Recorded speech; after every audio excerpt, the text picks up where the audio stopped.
Mga kapatid, magandang tanghali po sa inyong lahat. Kasama ko ngayon dito yung may-ari nitong Hyundai Santa Fe, si Kuya Maki, taga Meralco. Kuya Maki, ilang buwan na sa itong Hyundai Santa Fe na to? Ito po, mga kulang 5 months. 5 months. So nabili mo to ng second hand. Apo, tama Okay. Anong model to, Kuya Maki? po. 2007, 2007. Ilang buwan mo tong nagamit na medyo maayos? siguro po, mga 2 buwan lang.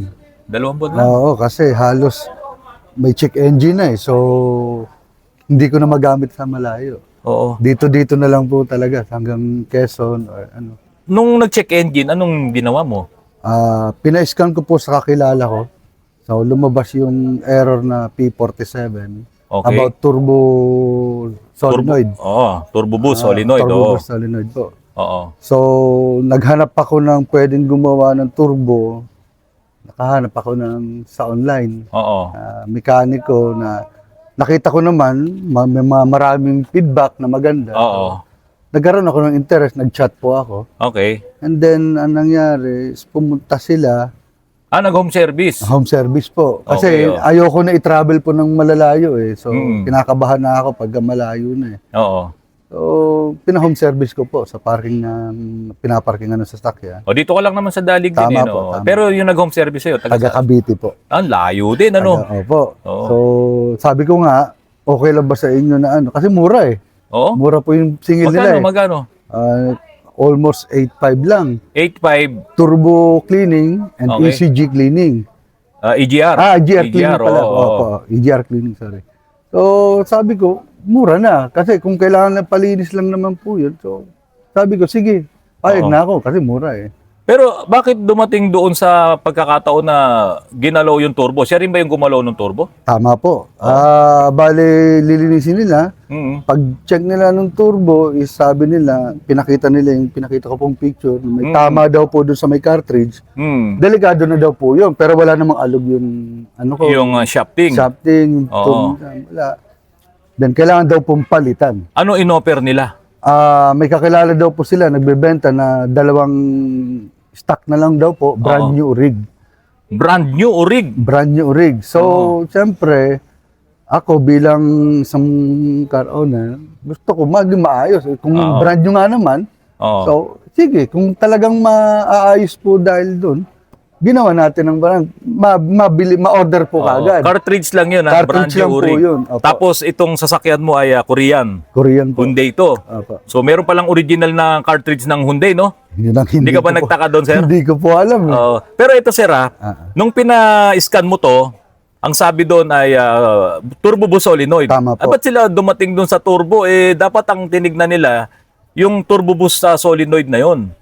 Hindi ko rin po alam sa kanila kasi ang usapan is turbo cleaning and EGR cleaning. Oo. So, ang expected ko rin is lilinisan lang nila or ano sila. Kasi yun ang ano eh. Oo. Nakikita ko sa mga post nila, nag-cleaning sila ng turbo, nag-cleaning sila ng... So ibig sabihin sa lahat ng mga, ang dami kasing ginawa dito mga kapatid, isa-isahin natin yon.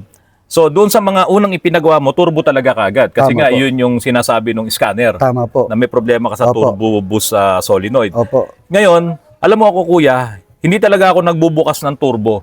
Opo. Lilinisin ko lang ang turbo kung yung mismong galing doon sa turbine, papunta doon sa exhaust. Opo. Kung talagang marumi yung turbo at hindi gumagana yung vane type na mga wastegate, doon lang ako naglilinis. Ano ang ginalaw nila dito? Tinanggal lang po yung cartridge. Ito, hindi po nila tinanggal to. O sabi mo nga Nakakabit dito, po yan. anong ginawa nila? Paano nila binaba? Ganito ba? Katulad ko? Hindi po. Hindi. Dinukot lang po nila yan. So ito nakakabit sa block. Tama po. Tapos- Dinukot lang nila po ito. Ito. Opo, balik kinuha lang nila yung pinaka-cartridge. Iyon. Tapos pinalitan nila. Tama po. Alam mo ba kuya na napakalakas ng kalug nitong turbo mo ngayon? Ito, kalug yan, no? Oh. Oh. Kita mo? Opo. Dati ba ganito? Hindi po. Ayan, oh, lakas, oh. Tapos, kaya pala meron tayong usok na nakikita doon sa engine. Ito, pakita ko sa'yo. Kinalas nila tong mga tornilyo na yan. Tama No? po. Ito, kinalas din nila yan. Pati dito sa likod. Dito, kinalas sila, no? Opo, tama Okay. po. Yan. Nakikita mo yung siwang na yan? Opo. Diyan po nanggagaling yung ano. Yung usok ngayon na galing sa exhaust, oh, kasi ito yung ito yung galing sa cylinder head. Yung usok ngayon, nalalabasa na dito sa tambucho, lumalabas dito. Kaya merong usok May dito usok sa po din sa engine. ilalim.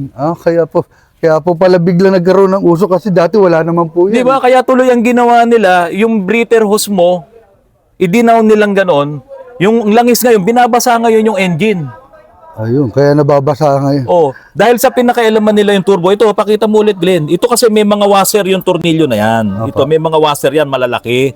Para maklamp niya, itong impeller side na to, no, itong pinaka compressor, makaklamp niya dito sa turbine, dito sa body ng turbo. Kaso wala na yung yung washer to, wala na oh. So wala nga yung hihigit ng ganyan dito para maklamp niya.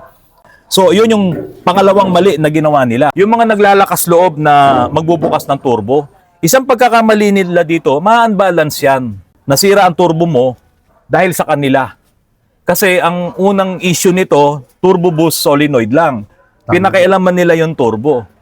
Oh, ngayon yung sobrang dami ng usok na lumalabas sa tambucho mo, iba pa yun. Ano pa po yun? No? Okay, iwanan natin to. Sira ang turbo ni Sir, pinakailaman. So ngayon hindi ako nagre-repair ng turbo. Apa. Bibili tayo. Apa. Yung talagang original, yung surplus na lang. Ayokong bumili ng brand new kasi Taiwan or China yun. China. Yung sinasabi nilang original na yun, China yun, Sir. Hindi naglalabas si Hyundai, kung ano man yung may gawa ng turbo na to, hindi yan naglalabas ng pyesa-pyesa. Mga China yun, yung China nabibili po. na yun. Ba't naman dumating sa punto, kuya, na nagpa-calibrate ka ng injectors? Yun din po recommendation nila. Sila rin? Sila rin po nag-recommend Oo. na ipakalibrate ko daw po dahil sa hindi nawawala nga po yung usok, biglang umuusok pa rin. Oo. So sabi niya sa akin, need ko na ng calibration. So naghanap na naman po ako ng calibration. Calibration? Nagtanong ako sa boss ko ng pinaka-calibration, okay naman Oo, daw po. oo. So ayun po, napunta po nga daw sa calibration center na recommend sa Taga saan yun, yung calibration na yun? Huwag mo na lang sabihin ng pangalan, pero Apo, saan yun? sa may Masinag po. Masinag, okay. Sa Masinag. E di, pinakalibrate mo. Apo, so nadagdagan ng power, pinalitan po nila kasi sabi nila sa akin, yung nakakabit na nozzle tip at washer is from the beginning pa, from 2007 pa Alam daw nila po. yun ha, ang galing nila ha. Para silang mukhang hindi pa daw po napapalitan. para talaga. silang si Ernie Baron ha. So sa akin, syempre hindi naman po ako eksperto sa mga ganyan. So oo na lang din po ako. So sige po, kung kailangan palitan natin. Sabi niya hindi na daw kayang i-recon. So ang gagawin po, i-rebuild, papalitan daw po ng brand new na nozzle tip. at washer. So kung mapapansin po, halos bago. Rebuild na kasi sa kanila yung magpalit ng nozzle tip sa washer. Kuya Maki, kay Central, pag nagpapadala ko doon ng injectors, ipapa-flow test ko yan. Ipapa-testing. Apo. Pag sinabi ni Central na okay yan, ibabalik sa amin.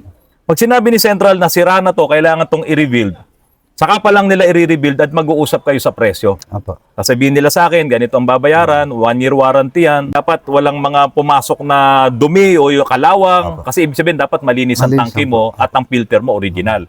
Maboboid ang warranty mo kapag binuksan nila ulit at binalik mo doon, tapos may mga kalawang, void ang warranty nun. Apo. Ngayon, dyan sa pinagpagawaan mo na calibration, magkano ang siningil sa'yo?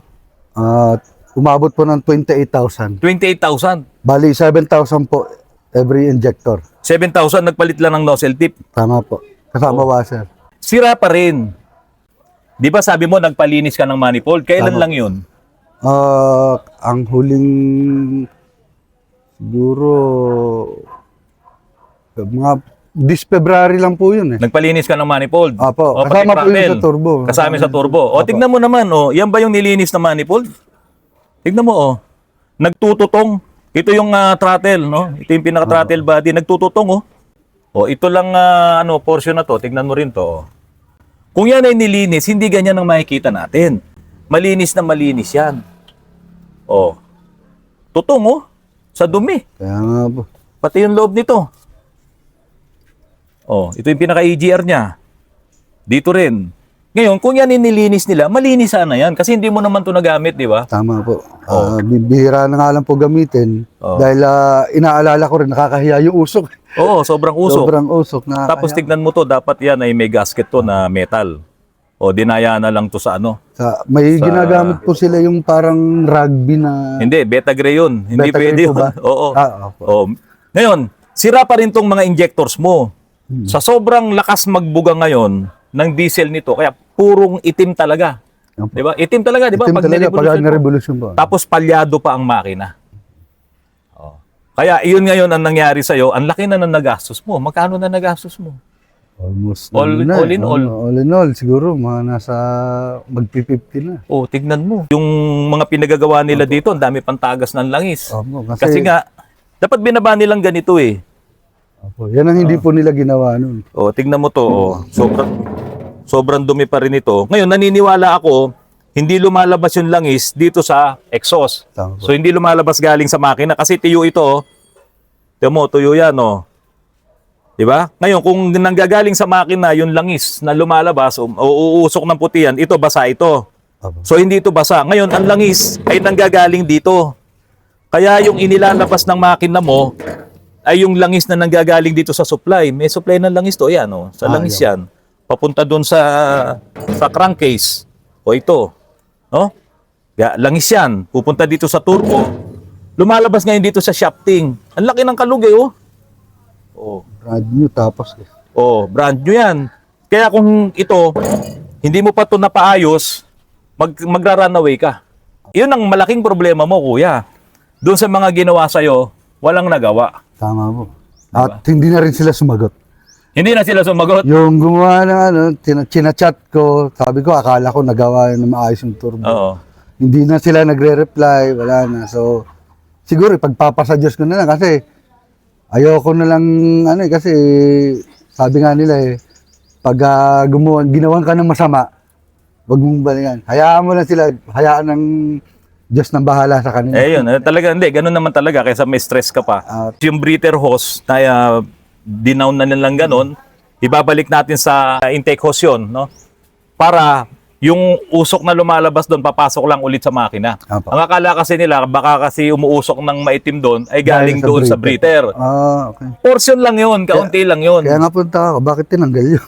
Eh kasi, dito naman po umuusok. umuusok dito. Pero dati naman po, wala naman to. Sabi ko, wala namang usok paano nga dito, hindi usok? Eh, ano, singaw nga itong turbo mo. Kaya nga nagulat po ako, bakit turbo lang ginawa. Tignan nyo, singaw na singaw dyan, oh.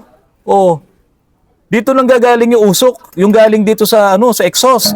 Ayan, Oh. perwisyo. Ayan, oh. Singaw lahat, oh. Oh. Singaw, singaw.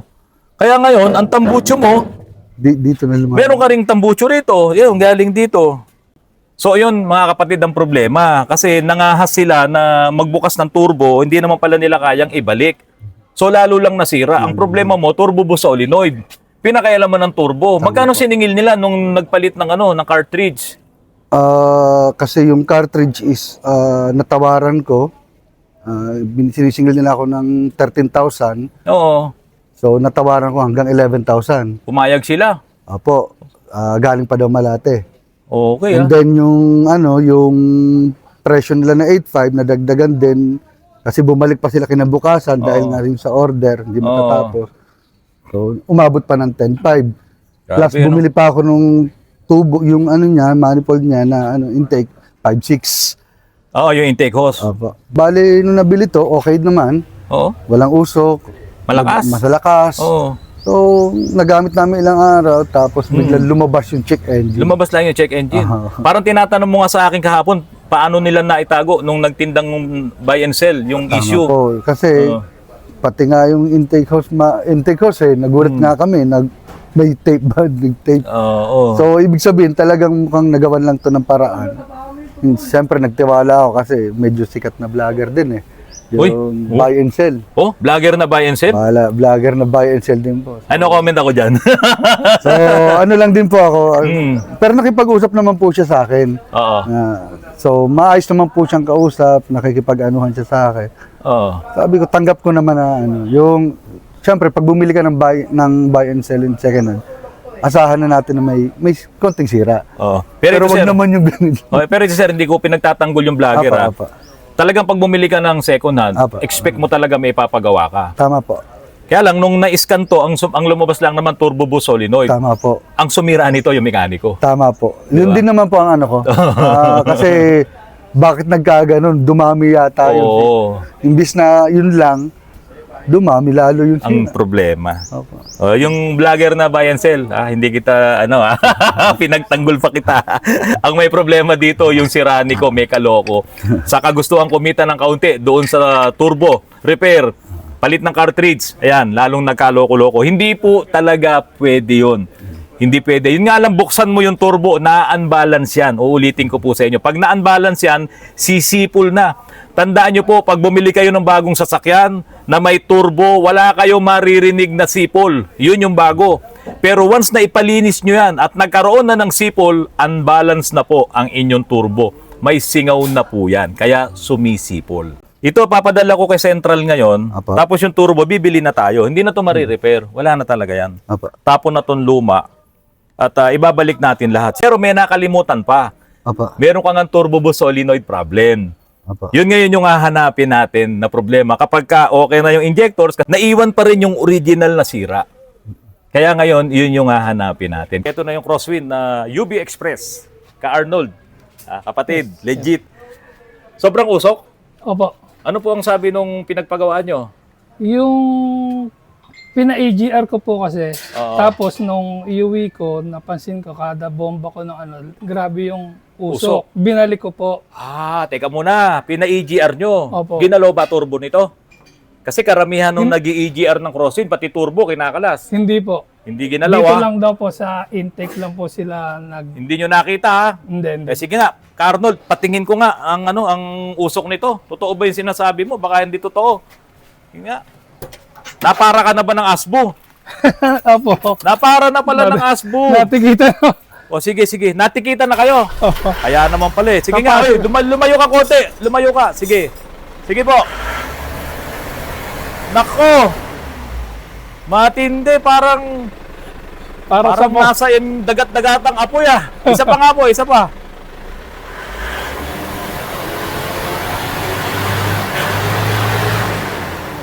Nung nakaraang araw, galing kayo dito, pina-EGR blanking nyo. Opo.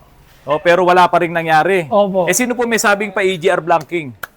Ah, Sino nakapag-recommenda sa inyo? napapanood ko lang din po sa Sa YouTube. Opo. EGR blanking, wala pa rin nangyari. Opo. Ngayon, kanina sabi ko sa inyo, posible injection pump. Opo. Kaya lang, habang ako'y nagninilay-nilay doon, naisip ko, baka hindi injection pump ang problema. I-check natin ngayon kung gumagana yung turbo nyo. Kasi pag hindi gumagana ang turbo nyo, walang hangin na papasok sa intake manifold. Sige nga, tanggalin mo nga ito, ne. Pakita natin kung gumagana turbo dito.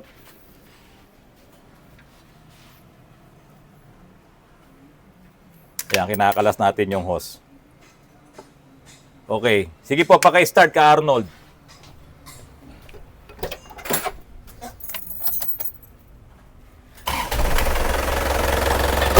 Wala! Wala bang plastic dito? Sabi dapat malakas na yung hangin nito. Wala No, hihigop ng hangin dito sa compressor. Lalabas ngayon, papasok dito. Wala kayong hangin Ngayon, baka nga hindi pa mausok to kasi makakahigop siya ng hangin. Sige nga, mo nga to na, ikaw nga magrevolusyon, si Tone. Baka nga mas makatulong pa yan, yung hindi nakakabit yung hose na yon. Tignan mo, kung may usok.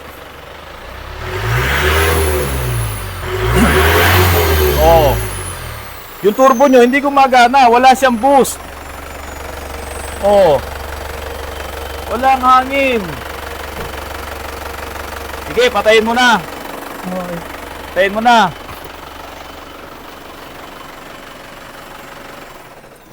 Alam nyo po yung Santa Fe na yun.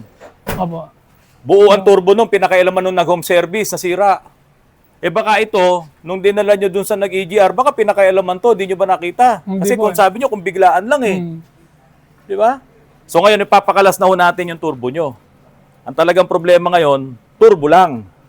Makakaligtas kayo doon sa overhaul ng injection pump, saka doon sa calibration. Kasi walang hangin na pumapasok sa inyong engine. puro diesel, kaya very rich yung yung fuel mixture natin, air and fuel, kaya mausok. Okay. Nabayaran nyo na yung ticket nyo sa ASBO. Opo. Ha? Opo, okay. Okay, kaya dapat talaga ipaayos siya, matuto hits ka niya, naglalaro ba kayo ng tong hits? Ay, hindi, bawal yun. Bawal. Baka mag-grand slam ka dun. Tuto hits, yan. Sigurado na yan, turbo yan. Order tayo kay Sir Ariel Sonorio. Tawag na tayo ngayon para kung merong turbong available doon, makarating kaagad sa inyo at makapasada na. Ano po? Oo nga po. Sige, ano po masasabi nyo doon sa mga huling gumawa? Meron kayong Sablay. pinagdalang mekaniko eh. Sablay po, sablay. Ano po sabi nung mekanikong Catalytic. catalytic? Ano pa sabi, hindi naman daw sira ang turbo kasi Hindi, wala pong masyadong langis. walang dito masyadong langis. Dito sa tube. oo. Kaya mas sinasabi niya na hindi sira yung turbo. Opo. Kaya nga nag-stock up, walang langis. Okay, yun muna mga kapatid.